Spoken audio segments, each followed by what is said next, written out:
முல்லைத்தீவு தீர்த்தக்கரை கடலில் தொழிலுக்கு சென்ற மீனவர் ஒருவரின் படகு மீட்கப்பட்டதோடு மீனவரினை தேடும் பணிகள் இடம்பெற்று வருகின்றது. குறித்த சம்பவம் தொடர்பில் மேலும் தெரிய வருவதாவது, இன்று அதிகாலை முல்லைத்தீவு கள்ளப்பாடு தீர்த்தக்கரை பகுதியில் கடற்தொழிலுக்கு சென்ற வேளை மீனவ படகு ஒன்று நடுக்கடலில் தனியாக யாருமற்ற நிலையில் மிதந்து வந்துள்ளது. இந்நிலையில் படகில் குறித்த நபரின் சரம் காணப்பட்டுள்ளது. அதனை அடுத்து தொழிலுக்கு சென்ற மீனவரின் உறவினர்களால் முல்லைத்தீவு போலீஸ் நிலையத்தில் முறைப்பாடு பதிவு செய்யப்பட்டுள்ளது. குறித்த மீனவரினை 8 படகுகளில் தேடும் பணியில் மீனவர்கள் ஈடுபட்டுள்ளனர். குறித்த சம்பவத்தில் 3 பிள்ளைகளின் தந்தையான வின்சட்டி போல் அருமை ராசா என்பவரே நீரில் மாயமாகியுள்ளார். தற்போது கடந்த சில நாட்களாக சட்டவிரோத தொழிலில் ஈடுபடும் நபர்களால் சட்ட ரீதியாக தொழில் செய்யும் மீனவர்களை அச்சுறுத்திய சம்பவம் இடம்பெற்றிருந்த வேளை இவ்வாறான சம்பவம் இடம்பெற்றிருந்தமை சந்தேகத்தை ஏற்படுத்தியுள்ளதாக அப்பகுதி மீனவர்கள் மீனவ அமைப்புகள் தெரிவித்து இருப்பதும் குறிப்பிடத்தக்கது. சந்தேகம் இந்த சட்டவிரோத தொழில் செய்கிறவையெல்லாம் இதை செய்திருப்பேன் என்று ஆலை அடித்து தண்ணியில் போட்டிருப்பேன்ன்றது எங்களுக்கு அச்சுறுத்தலை. ஏனென்றால் ஏற்கனவே நாங்கள் ஒரு சட்டவிரோத தொழில் செய்து கொண்டிருந்த மீனோட கொண்டு வந்த போட்டை நாங்கள் இங்கே கொண்டு வர வைக்கையே எங்களை 5 பேர் கொண்ட குழு கொண்டு சுற்றி வளைச்சி எங்களுக்கு கத்தியல் எல்லாம் மறிஞ்சு அடிக்க இல்லாமல் வந்து அப்புறம் எங்கட பொருட்கள் இங்கே வந்து தான் கிளச்சி விட்டது.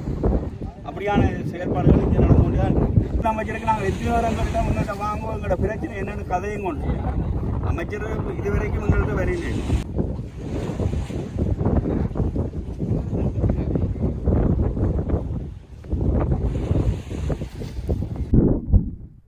என் பேர் வந்து ரெட்டினுடைய ரவிச்சந்திராசா. நான் கள்ளப்பாடு வடக்கு சித்தினியார் சங்க தலைவர். நாங்கள் மீனவ சமுதாயத்துக்கு என்ன என்றாலும் நாங்கள் மீனவ சமுதாயம் ஒற்றுமையாக தான் இந்த வேலைப்பாடுகளை என்ன என்றாலும் பார்த்து கொண்டு இருக்கிறோம். எங்களுக்கு வந்து இந்த போட் வந்து இரவு 2 மணிக்கு எங்களுக்கு தொழிலுக்கு போனது. அதாவது வந்து வெலை தொழிலுக்கு போனது, சிறுகண் கொண்டு சூட விலைக்கு கொண்டு போனது, வலிஞ்சு மீன் பிடிக்கிறதுக்கு போனது. அப்போ வந்து இவர் வந்து போன நோக்கம் வந்து அவற்றை வாழ்வாரத்தை மேம்படுத்துறதுக்காகவும் அவற்றை குடும்பத்தின் வாழ்க்கைக்காகத்தான் அவர் போனால் எங்கட கடற்பரப்பில் இப்போ வந்து அத்துமீறி வெளி மாவட்ட மீனவர்கள் வந்து எங்கட கடல் முன்னாலேயே எங்கட கடலில் வந்து லைட்டு வச்சு சுருக்கு வலை என்ற தொழிலையும் மின்னொளி பாய்ச்சி மீன் பிடிச்சு கொண்டும் இருக்கிறேன். இப்போ அவையில் வந்து நெடுகளும் எங்கட மீனவரோட நெடுகளும் அச்சுறுத்தலாக இருக்குது. என்னென்னு சொன்னால் நங்குரத்தை போட்டுட்டு தான் அவையில் அந்த மின்னொலியை பாய்ச்சி மீன் பிடிச்சு கொண்டிருக்கிறேன். அப்போ எங்கட வலையில் வள்ளங்கள் வந்து விலையை படுத்து விலை வளைஞ்சு கொண்டு போகிறது. அப்பைகளை வந்து அவையில சொல்கிறது நங்குரத்தை தூக்கம் கொண்டா தூக்க மாட்டோம், சண்டைக்கு வர்றது, வெட்டுவோம் கொத்துவோம், அப்படியான ஒரு பிரச்சனைகளுக்கு கருத்து முரண்பாடுகள் வந்து கொண்டிருக்கு. இவர் வந்து ராத்திரி எங்களுக்கு சந்தேகம் என்று சொன்னால் உண்மையாகவே அவையெல்லாம் இவருக்கு ஏதாவது உயிருக்கு அச்சுறுத்தல் செய்வேன். என்னென்னு சொன்னால் அவருக்கு எந்த வித வருத்தமும் இல்லை. இப்போ நாங்கள் கேட்ட பொழுது சங்கத்தில் நாங்கள் வந்து உடனடியாக அவையில் கேட்டது அவருக்கு எதுவும் வருத்தம் இருக்கா, இல்லாட்டி ஏதாவது இதோட போனவரான் எதுவுமே இல்லை அவருக்கு. அப்போ வந்து இன்றைக்கு விடிய தொழிலுக்கு போன வள்ளம் வெறுமா இன்ஜின் இருக்குது, சிக்னல் இருக்குது, கயிறு இருக்குது, எல்லாமே இருக்குது. விலையும் இல்லை, ஆளும் இல்லை. வெள்ளம் வளைஞ்சு கொண்டு போனபடியாக தொழிலுக்கு போன வள்ளம் தான் கண்டது. இன்னும் தூர வள்ளம் கொண்டு வெறும் வெள்ளமாக வருது, என்னடா கடலில் வெள்ளத்தை இழுக்காம விட்டுருக்கோம். இல்லை நாங்கள் தொழிலுக்கு போன வள்ளம் ஆள் இல்லைன்னா ஆள் இல்லை, வள்ளம் எடுக்கலாம். அப்போ வள்ளத்தை எடுத்து கொண்டு வந்து இங்கே இதில் விட்டுருக்கிறோம். எங்களுக்கு ஆள் இல்லை, உயிர் இல்லை. யோசிச்சு பாருங்க. இப்போ சட்டவிரோதத்துக்கு நாங்கள் நிப்பாட்டுங்க எங்கட கடற்கரைப்பில் முல்லைத்தீவு கடற்கரைப்பில் வேறு மாவட்ட தொழில்காரர் வந்து சட்டவிரோத தொழிலை செய்கிறானுங்கள், இதை நிப்பாட்டுங்க நாங்கள் கத்தி கொண்டு இருக்கிறோம். எங்களை குரல் கொடுத்து கேட்குறதுக்கோ இல்லாட்டி எங்களை மக்களை காப்பாற்றுறதுக்கோ எங்களோட மக்களை இந்த பிள்ளைகளை காப்பாற்றுறதுக்கோ யாரும் பெரியனே. நாங்கள் கடத்தொழில் அமைச்சராக வந்து இன்றைக்கு 8 மாதமாக கேட்டுக்கொண்டிருக்கிறோம். எங்களுக்கு ஒரு இதுக்கு வாங்குவோம், எங்கள் இந்த கூட்டத்துக்கு வாங்குவோம், எந்த ஒரு ஆறாவது சொல்லட்டும் பார்ப்போம். எங்களுக்கு வந்து இந்த கரையோரத்தில் வந்து எங்களுக்கு இதண்டினேன்னு சொல்லி வட்டுவால் நேவியும் ரிசர்வேஷன் தவிர வேறு எவருமே எங்களை குரல் கொடுக்கினேன், வேறு எவருமே இதண்டினேன். இன்றைக்கு எங்களோட உயிர் போயிட்டு, எங்களோட உயிர் போயிட்டு. இந்த உயிரை யார் தெரிவினே? அந்த உயிர் இந்த குடும்பம் என்ன நிலப்பாடு? அப்போ எங்களோட வாழ்க்கை இப்படியே தான் போய்கொண்டிருக்கு. இதுக்கு தயவு செய்து எங்களுக்கு ஒரு முழுதான ஒரு நல்ல ஒரு முடிவு தர சொல்லி தான் நாங்கள் கேட்குறோம். எங்களுக்கு வேற ஒரு நிவாரணம் தான், எங்களுக்கு வாழ்றதுக்கு வழிதான்றதை கேட்கல. நாங்கள் 3-4 அநாதத்தை சந்திச்சிட்டோம், 3 யுத்தத்தை சந்திச்சிட்டோம், ஒரு இயற்கை அநாதத்தை சந்திச்சிட்டோம். அதால் எல்லாத்தாலையும் மீண்டு வந்து இப்படியும் ஒரு துன்பத்தையில தந்து கொண்டிருந்தீங்கன்னா நாங்கள் எங்கே போகிறது? இப்போ கடத்தொழிலாளர் கூட்டுறவை சேர்ந்து நான் சர்வானந்தா சந்திரன் இந்த பேர். நான் வந்து இப்போ சென்ற மாதம் ஒருக்கா வந்து கடலில் விலை விட்டுட்டு அவை இந்த சட்டவிரோத தொழிலில் ஈடுபடுற லைட் ஆகிற நங்குரத்தில் எங்களை விலை விழுந்தால் விலை கிளியும் பட்டுப்படும். அப்போ நான் அவர்கிட்ட போய் அந்த விலையை பவித்திரமாக கடத்தி விடுங்கோன்னு சொல்ல போக்கில் வந்து அவர் நங்குரத்தில் விழுந்து இந்த விலை கிழிஞ்சு கொண்டிருக்குது. அந்த நேரத்தில் வந்து ஒன்றும் செய்யலாமல் அவரே தன் நங்குரத்தை ஒரு பக்கம் பிடிச்சி கொண்டு தானே அந்த கத்தியால் அந்த நங்குரத்தை வெட்டினோடனே நங்குரம் வெட்டுப்பட்டு கையை பறித்து கொண்டு போயிட்டு உடனே எனக்கு அவர் தன் இன்ஜின் எடுத்து கொண்டு வந்து நான் இன்ஜின் அடியில் இருக்கிறேன்னு எனக்கு நேர ஃபாஸ்ட்டாக ஓடி வந்து இடிக்கிற மாதிரி வேற நான் டப்பண்டு வள்ளத்துக்கு படுத்துட்டேன். படுத்தோடனே உடனே கிட்ட வந்து மடக்கி வெட்டி கொண்டு என்ன நங்குரம் இருக்கேன்னு தெரிஞ்சோண்டு நீ என்ன அதுக்கு வந்து விலைப்படுத்தேன்னு பேசி போட்டு திருப்பியும் அடிக்க வேற நான் என்ன இன்ஜின் எடுத்து கொண்டு இடத்துக்கு ஓடி வந்துட்டேன். அன்றைக்கு நான் அதுலேருந்து வாக்குவாதம் பண்ணியிருந்தால் இந்த உயிருக்கு ஏதாவது நடந்திருக்கும். இப்போ அப்படியான நாங்கள் பயந்து தான் தொழிச்சு கொண்டிருக்கிறோம். ஆனால் எங்களுக்கு இப்போ நீரியல் திணைக்களம் இந்த சட்டவிரோதத்தில் கட்டுப்படுறதுக்கு ஆள் பற்றாக்குறைன்னு இருக்குது. அது ஒரு பக்கம் இருக்குது. இந்த கடற்படை என்னத்துக்கு இருக்குது? இந்த நாட்டுக்கு பாதுகாப்புக்கு தானே இருக்குது. இந்த கடற்படை சட்டவிரோதத்துக்கு ஆதரவு நடந்து இருக்கிறேன். இது அரசாங்கம் கண்டுகொள்ளாமல் இருக்குது. இந்த கடற்படை உண்மையில் வந்து எங்களுக்கு இல்லை. கடற்படை இந்த சட்டவிரோத தொழில் ஈடுபடுறாங்களுக்கு தான் பாதுகாப்பு கொடுக்குது. ஏன்னா அவையின் இல்லக்குள்ளே இருந்து பாடுற முழுக்க அவங்களுக்கு தெரியும். ஆனால் ஏன் அதை பிடிக்கினே இல்லை, ஏன்னா தடுக்கினே இல்லை.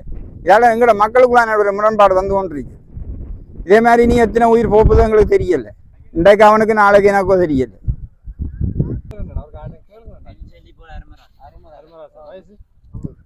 நான் சிங்கராசா பிரதாஸ், தேசிய மீனவர்களுடைய முல்லைத்தீவு மாவட்ட இணைப்பாளர்.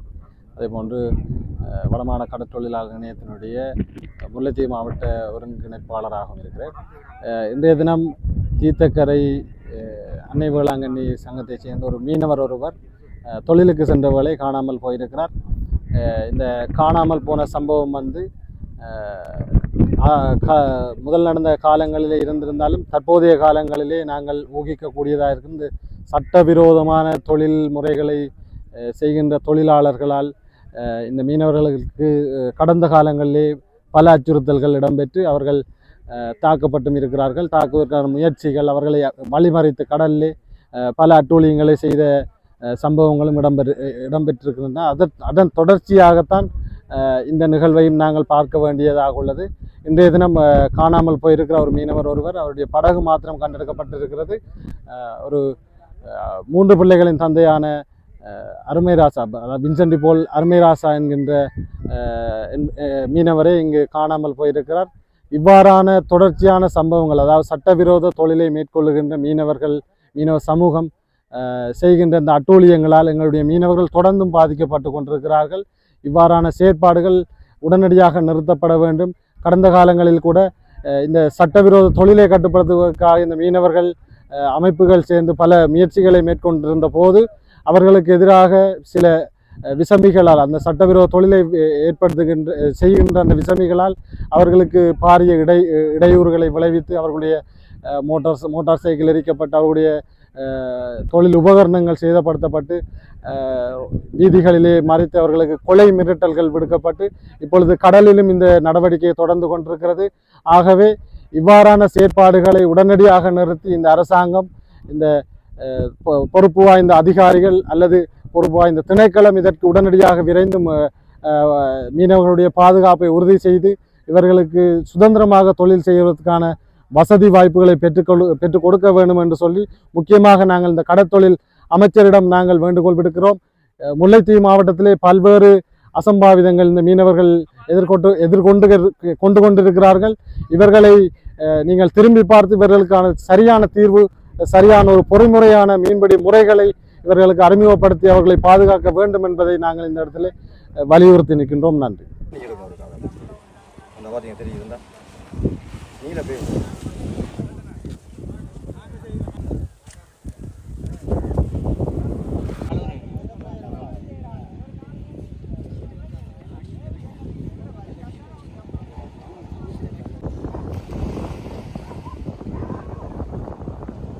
இது போன்ற செய்திகளை உடனுக்குடன் அறிந்து கொள்ள தமிழ் பிளஸ் யூடியூப் சேனலை மறக்காம சப்ஸ்கிரைப் பண்ணுங்க, கமெண்ட் பண்ணுங்க, ஷேர் பண்ணுங்க.